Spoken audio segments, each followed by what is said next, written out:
Hi guys! Before I get started, I wanted to give a quick shout out to Konstantinos Theokaris. I hope I pronounced your name right, for his generous tip via coffee. You have no idea how excited I was to receive an email notification. Thank you so much, and I promise I've been putting it to good use as it's literally 1:40 in the morning right now and I need the fuel to keep me going. Alright. Let's get into today's stories.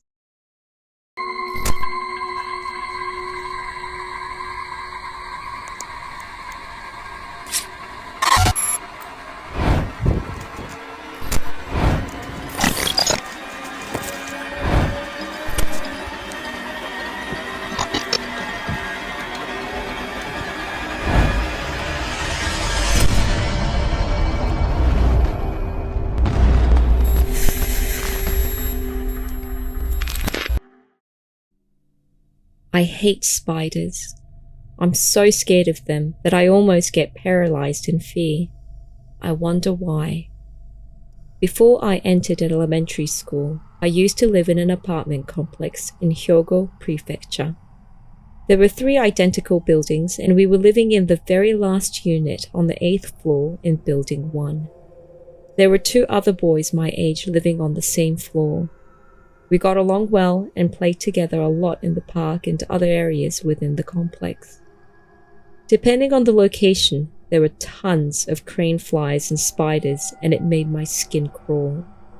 There was a big mountain behind our apartment complex, which explains why there were so many insects everywhere.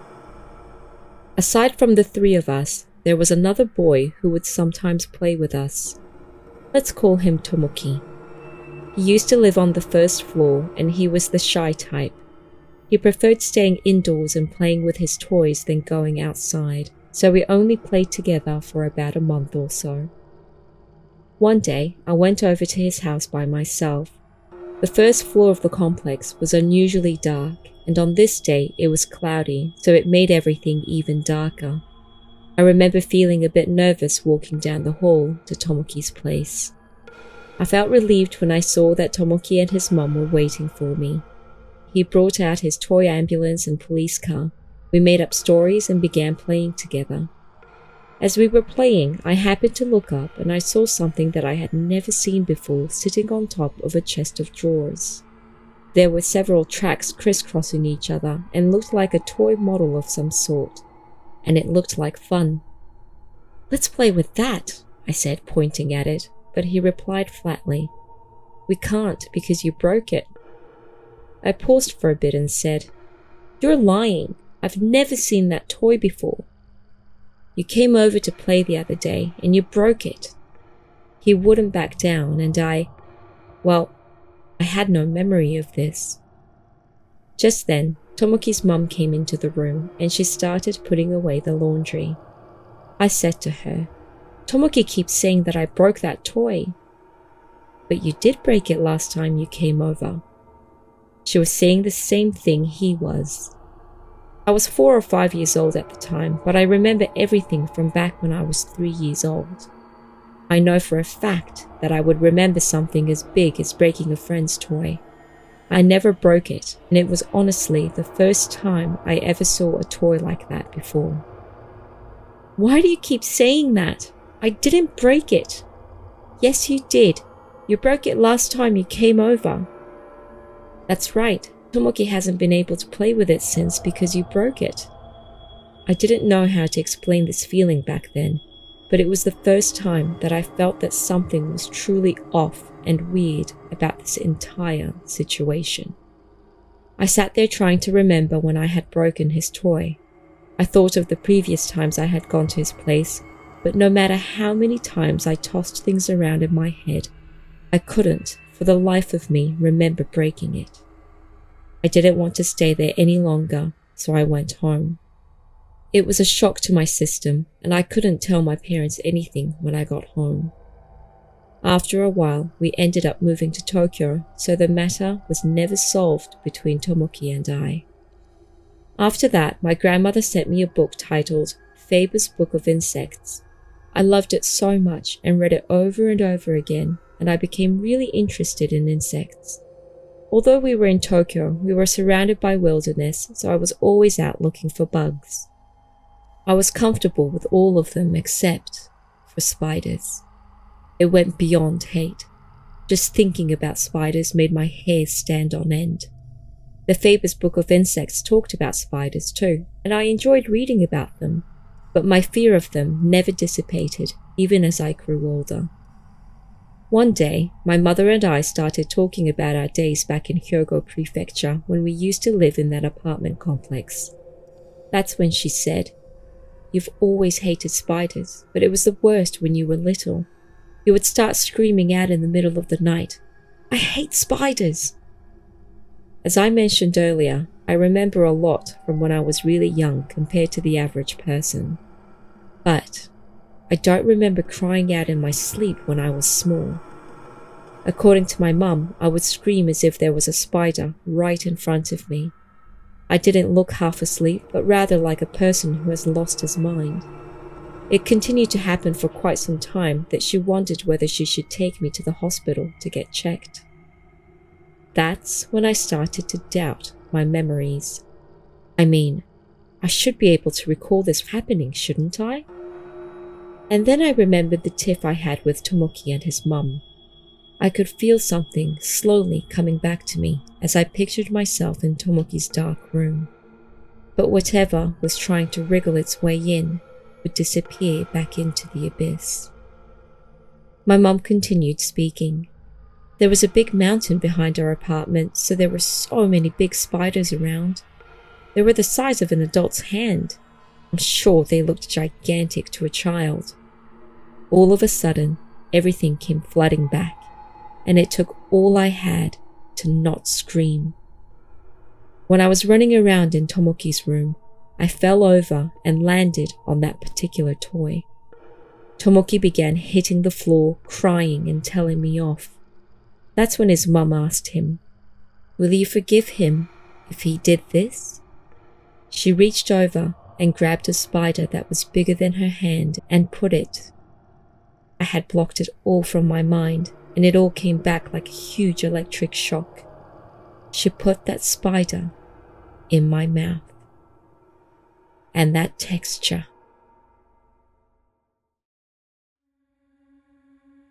I heard this story from my ex-girlfriend, who was a pretty strong psychic.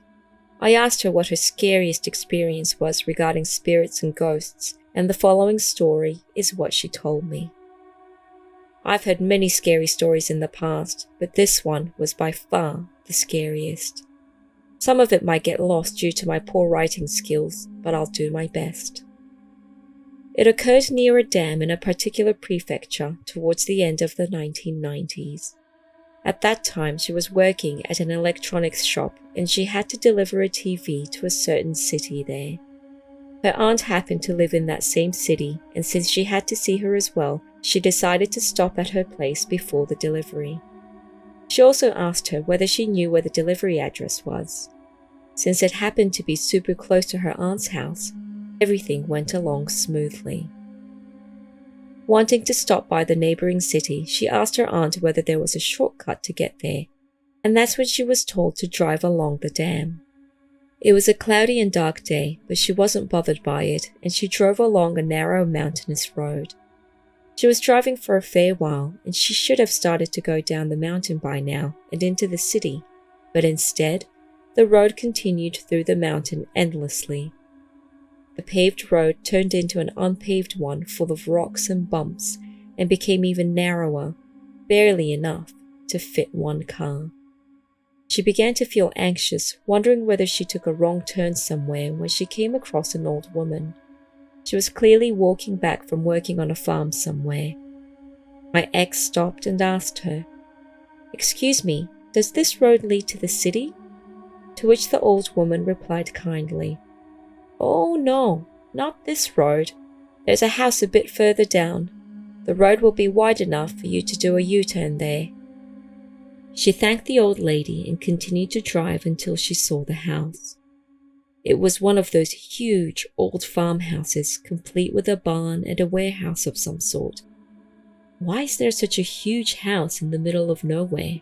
She wondered. She pulled into the widened road in front of the house and was about to do a U-turn when she noticed that the old lady was standing right next to her car. She had driven quite a distance since she saw the lady, so she couldn't understand how she could be standing right there. Feeling a bit creeped out, but not wanting to be rude, she rolled down the window and proceeded to thank her again. "Since you're here, you should come in for some tea," the woman said rather forcefully, and my ex just did what she was told and exited the car. From this point on, she can clearly recall the events that transpired. However, she felt like someone other than herself was controlling her body. The woman called out to her husband, "Hey, Kyoko has come home." An old man came out and said, "Hello, Kyoko. It's so nice for you to come home." What they were saying made no sense because my ex's name wasn't Kyoko, and she had never met the old couple in her life. It was then that my ex felt someone staring at her from somewhere inside the barn. She turned towards it, but she couldn't see anything. Trying to control her nerves, she sat down on the ledge along the house with the old man as he continued to say, "So glad you're back, Kyoko."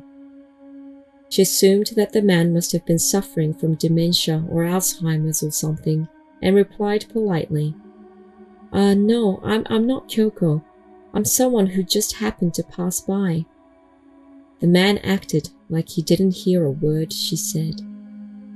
The next moment, my ex lost consciousness, and when she opened her eyes, she was sitting alone with the old man in the Buddhist altar room of the house.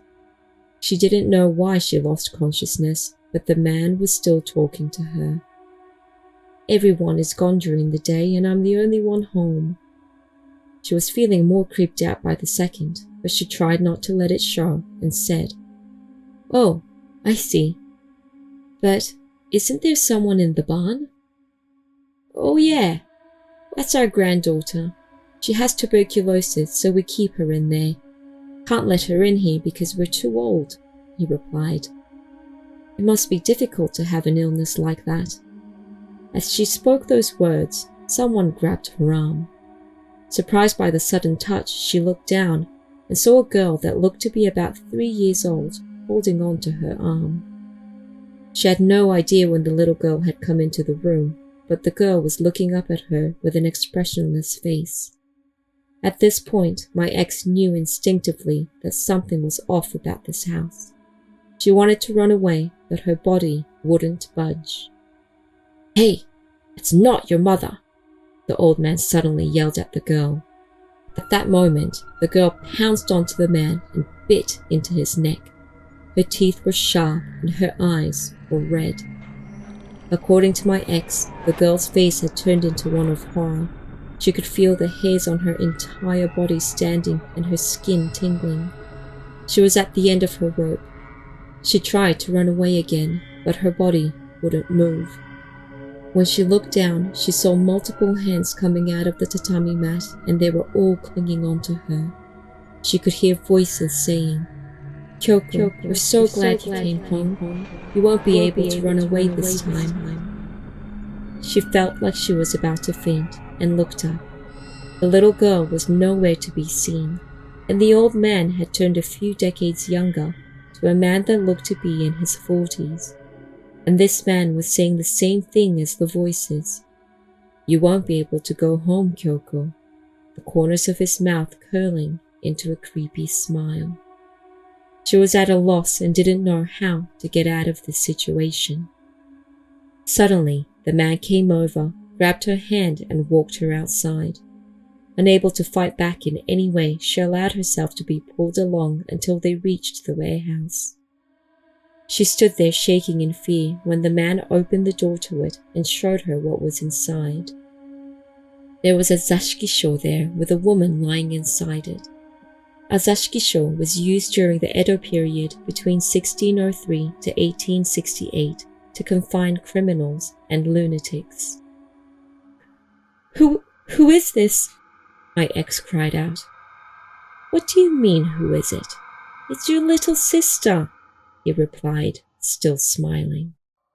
She quickly glanced to her side and saw that her car was still there. She shook her arm free from the man's grasp and started running towards it. Just then, the old woman appeared in front of her car and, laying down dead crows on the hood of it, glared at her and said, "Kyoko, you can't escape."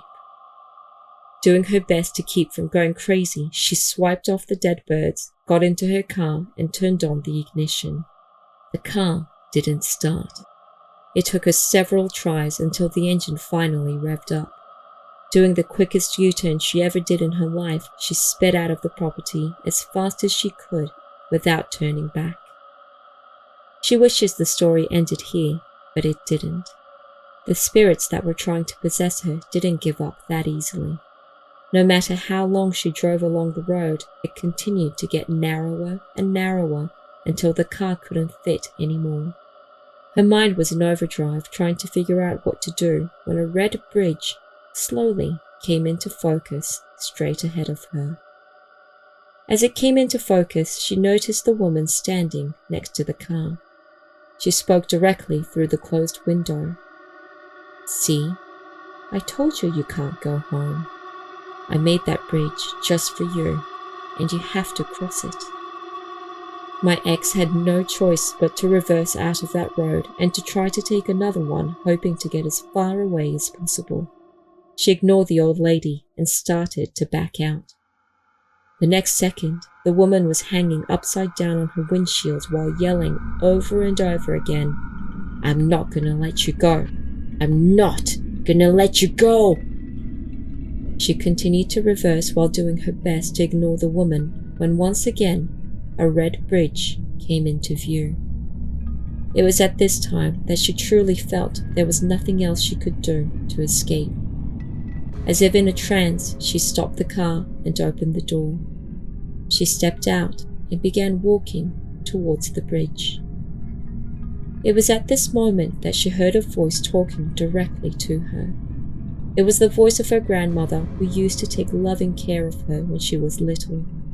Her grandmother said, "Michiko, don't go there." At the exact moment my ex heard her voice, she again lost consciousness. When she came to this time, she was driving her car. She continued on a while longer and finally got onto a paved road, and she made it out of the mountain safely. It was really a life or death situation that she had managed to get out of, thanks to her grandmother. For those of you who have patiently read my story up to this point, I'm sure you're thinking that this sounds too crazy to be real. You can choose not to believe me, but these things actually did happen to my ex. And this isn't the end either. That night, she finally got home feeling beat up and exhausted. Once there, she looked at her belongings and realized she had lost something important. She was sure she had her driver's license when she left for work that morning, but couldn't find it anywhere. Not wanting to delay the procedures of making a new one, she headed to the police station straight away to declare it lost. When she got there, to her surprise, she was told that someone had dropped her license off. Feeling a mix of confusion and relief, she started to fill in the paperwork to get it back. It was then that she realized that the photo on the license wasn't of her. It was someone completely different.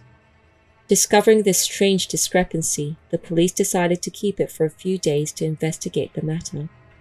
However, they could find no signs of the license ever being tampered with. She found out later through the police that the woman on the license was the daughter of the household she went to deliver the TV to that day, and her name was none other than Kyoko. Kyoko had died due to a car accident 2 years prior in a location close to that huge house in the mountains. The grandmother of the house that ordered the TV was a daughter of a farmer. She fell out with her family while still young and ran away. She apparently lived in Tokyo for a long time, but coincidentally ended up marrying a man from the same town as her. Once they got old, they came back to that town to live with their daughter's family. Kyoko was this woman's granddaughter, and her age when she died coincided with that of my ex-girlfriend at the time. She told me there's more to this story, and she promised to tell me the rest the next time we see each other. I figured I should write all of this down before I forget. And one more thing. The huge house where my ex-girlfriend experienced all of these things, that property belonged to Kyoko's grandmother's family. And well, a dam was built over it a fair few years before all of this happened. Before I entered elementary school, I used to live in my mother's hometown in the countryside of Hiroshima.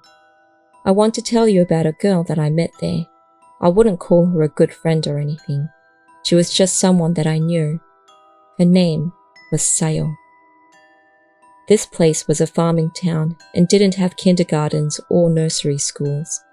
I would spend my days playing with my mum and grandmother and wait for my dad to come home from work. As you can imagine, my days were uneventful and boring. The only excitement came when we had to go to the next town over and I would be allowed to play at a nearby park until my mother came back from doing groceries. It was on one of these days that I met Sayo. She was wearing a black skirt and a white t-shirt, had a bob haircut, was cute and about my age, and we began playing together straight away. She apparently lived in that city and would frequently go to the park to play by herself. We decided to make a big mountain and headed to the sand pit. Using our shovels to scoop up the sand, we eventually had a decent-sized mountain before us. We stuck our hands into the middle from the opposite ends and started to dig out a tunnel. My hand inched forward towards the center of the mountain. It was only a matter of time until our hands met and the tunnel was complete. Just then, she grabbed my hand and pulled me forward with incredible strength. We had packed the sand nice and tight so the mountain didn't crumble, and instead, my face got buried in it and I couldn't breathe. "Sayo! Sayo-chan! Stop! Stop!" I yelled out in between breaths. She replied, "What? What did you say? Can't hear you." She was staring at me from the other side of the mountain, crouching down with her hands still inside the tunnel. From my angle, her arms looked much, much longer than that of a normal 5 or 6-year-old's. I kept telling her to stop, but she continued to grip onto my arm. Fortunately, my mum came back shortly after, and Sayo finally let go. She hurried past me, gave a slight bow to my mum, and ran away. I remained silent about what happened because I thought my mum wouldn't believe me. After this incident, Sayo set her sights on me. Every time we went to that town, my mum would drop me off at the park and I had no choice but to play with her. She always wore the same clothes, a black skirt and a white t-shirt, and not once did I ever see either of her parents with her. She always appeared like magic right after my mum dropped me off. There were many times when other kids were playing at the park, but they would all hurry home as soon as she appeared. It wasn't just the little kids either. Even upper elementary school kids would scamper off. I was trapped in the park without my mum, and more than that, I couldn't say no to her. I was basically her little servant. Unexplainable things happened when I was with her. Like there was one time when she tapped a lighter that was on the ground and it burst into flames.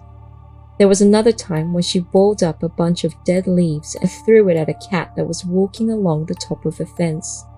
The cat didn't even flinch and it fell off the fence and landed not on its feet but on its back. I became more fearful of her each time we met. There were so many other things that happened, and I'm sorry, but I don't have the time to write them all down. And I also start feeling depressed when I reflect back on everything. But anyway, strange things continued to happen every time I saw her, and I gradually became withdrawn and stopped going out with my mum. I was trying my best to avoid Sayo. After a month of staying at home, my parents and I decided to go shopping all together. My dad was going to drive, so I was pretty confident that I wouldn't run into her. We went to a department store and I had so much fun. On the way home, we had to drive past the park, and due to bad timing, we were stopped at a red light right in front of the park's entrance. I slid down on my seat, my heart beating fast while I prayed that Sayo wouldn't be there. I slowly peeked out the window to see whether she was there, and she was. She was by herself, and she was pointing at something and laughing out loud. It must have been hilarious because she was on all fours, unable to stand from laughing so hard. I just stared at her in disbelief. The lights eventually turned green and the car began moving, Sayo slowly getting smaller as we drove away. That's when I noticed that she was actually pointing at our car. Her fingers slid sideways as our car moved forward, her fingertip following us. She was laughing at us. I don't know how she knew I was even in the car, and I didn't want to think about it. The next day, my dad got into a horrible car accident. He injured his spine and we had to move down to Kyushu so he could continue seeing a specialist for what was to become a lifelong healing process. We moved in with my dad's side of the family and I entered into elementary school there. I never had to see Sayo again. I don't think the accident was Sayo's fault, or more precisely, I refuse to think that she was the one who caused it, because then it would ultimately be on me. Just thinking about it horrifies me and disgusts me to an unexplainable degree. Anyway, I wish I could say that I made this whole thing up, but it's all true, so take it as you will.